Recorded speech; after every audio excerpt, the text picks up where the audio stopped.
Hello, I'm Niels Boquin, if3D administrator. In a previous video, I present you this toolbox. In this video, I will present the PML code behind it. So, in the PML lib folder, I have a folder form with this file, pltfaccess.pmlfrm, like PML form. If I'm opening it, this file start with some comments. As we can see, the code lines start with a dollar star, which means that it's comments.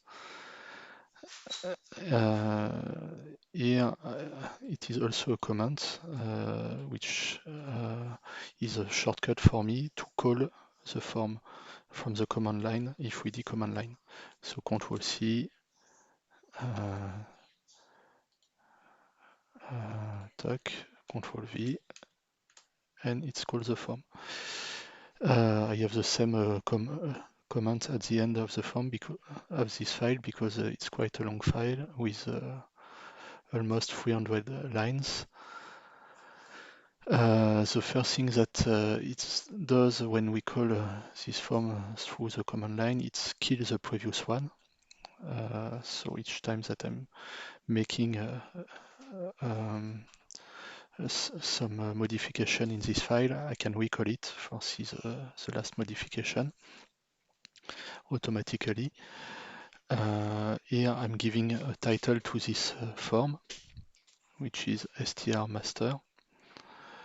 I run this method that I can start this line by exclamation point this dot or the name of the form dot, and here it is the name of the method, which is at the end of this file.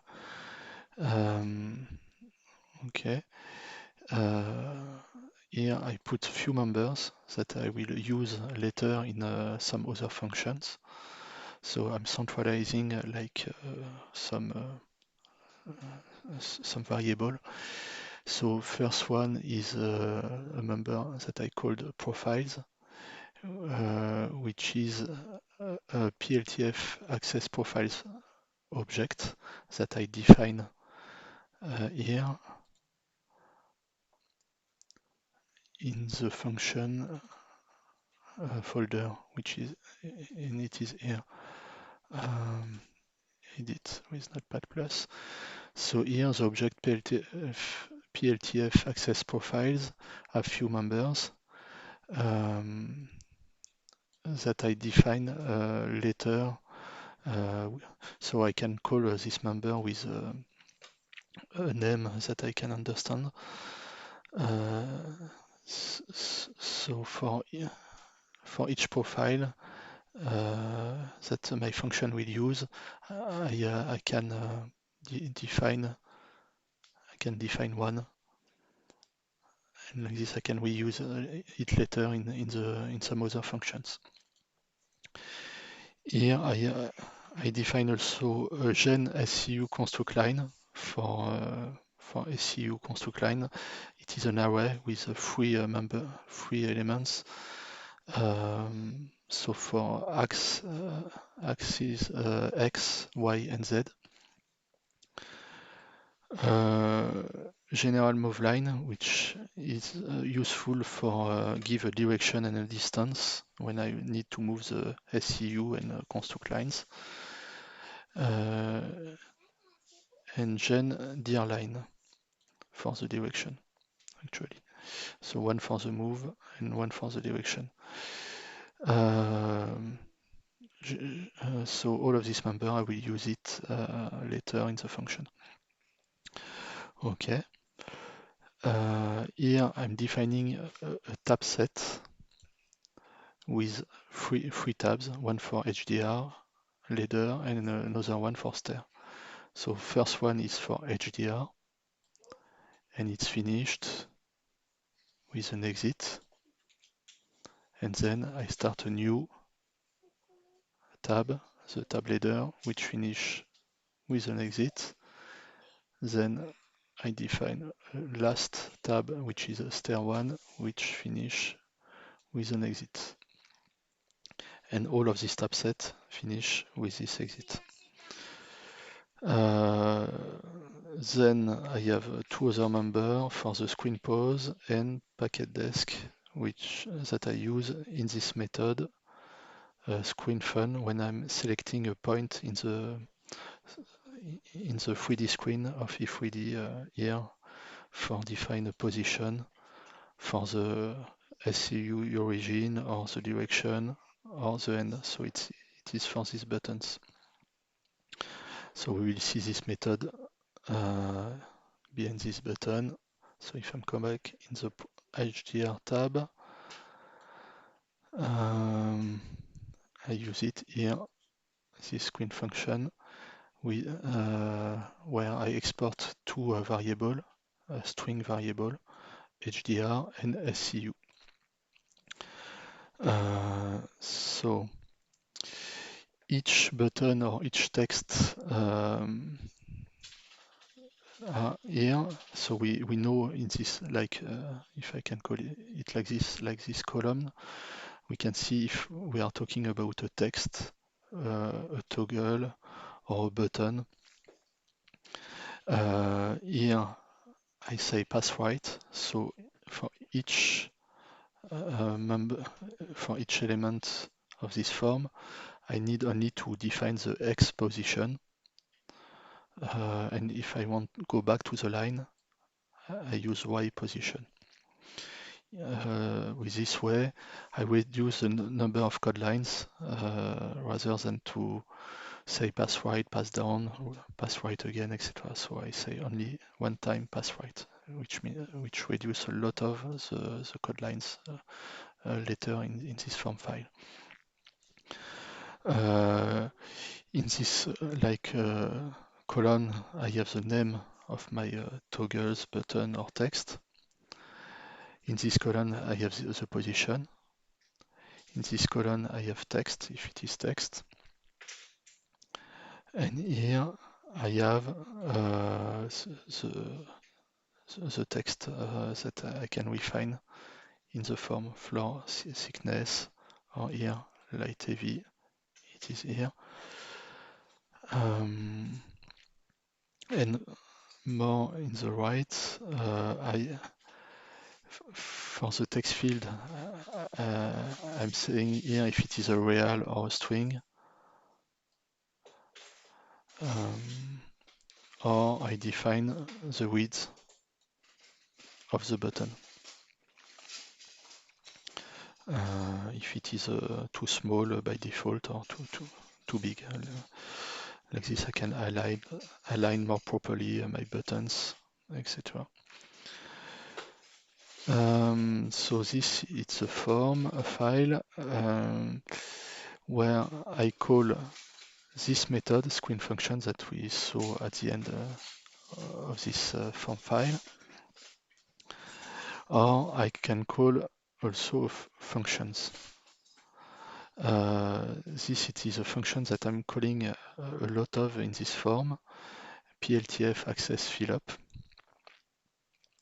where I'm giving a type which could be HDR, ladder, or stair. And here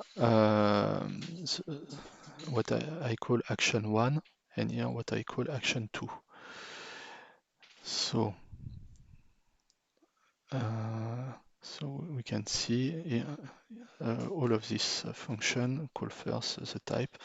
So I have similar, I'm calling a similar function for ladder and stair for this X, Y, and Z buttons.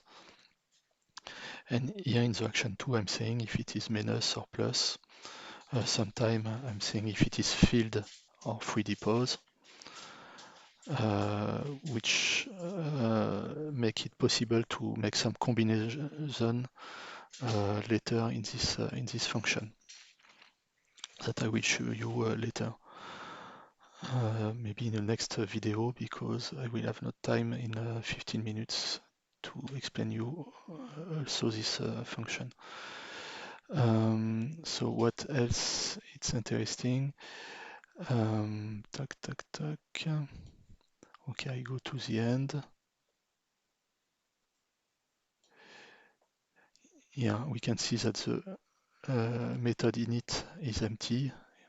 I'm define it here, and immediately after I end it. The screen method function return a 3D selected point to this method position done, which is here. So here, with this method, I have a 3D position plus the type that I'm exporting it from here, which could be HDR, ladder, or stair, and the function. So like this, I can rerun this very common function that I'm using everywhere in this form with the type, the function, and here a screen rather than field. If I want to use this text field, I would write field, and if I'm using this button, I'm writing screen. Okay. Okay, I wanted to, also I'm running this function. So, I have time to show you this one in this 15 minutes. So PLTF access fill up init, which is fill up init. It is there. So edit is Notepad plus.